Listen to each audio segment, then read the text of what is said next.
Қайырлы күн достар, бүгін біз мантывар кізе асқабақты дайындайтын боламыз. Асқабақтың пайдасы өте зор, өте жұмсақ, өте нәзік, дәмі де барлығы жақсы болатын асқабақтың рецептімен бөлісетін боламын.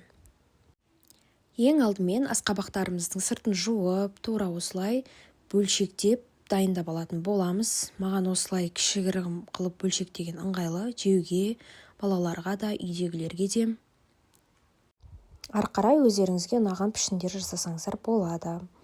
Содан соң орташа бір ыдысқа салқын суды аласыздар. Оның үстіне 3-4 ас қасық тұзды саласыздар. Себебі жаңа асқабақтың үстіне тұзды сеуіп қойғаннан көрі, тұзды судың ішіне асқабақты батырып алсаңыздар, өте дәмді болады.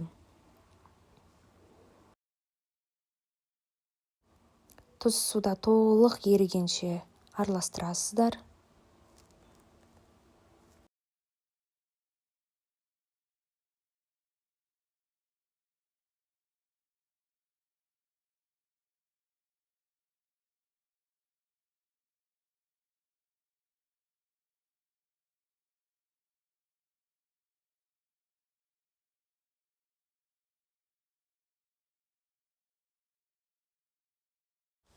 Тұз суда еріп болғаннан кейін асқабақтың барлығын салып жібермей, жеке-жеке тұзды суға салып аламыз. Себебі асқабақтарымыздың бойына тұзды су сіңеді. Сол себепті ол өте дәмді болып шығады.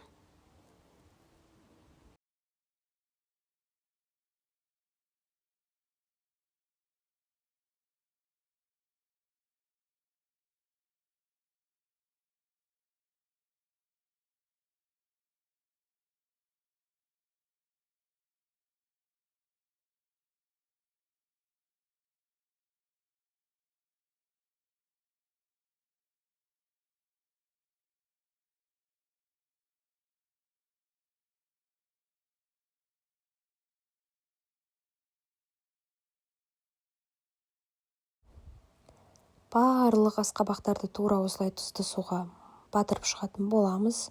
Бойына тұз сіңу үшін және де газға 40 минутқа 1 сағатқа жіберетін боламыз. Өте жұмсақ, өте дәмді тура осындай асқабақтар дайын болды. Сіздерді де жасап көруге шақырамын.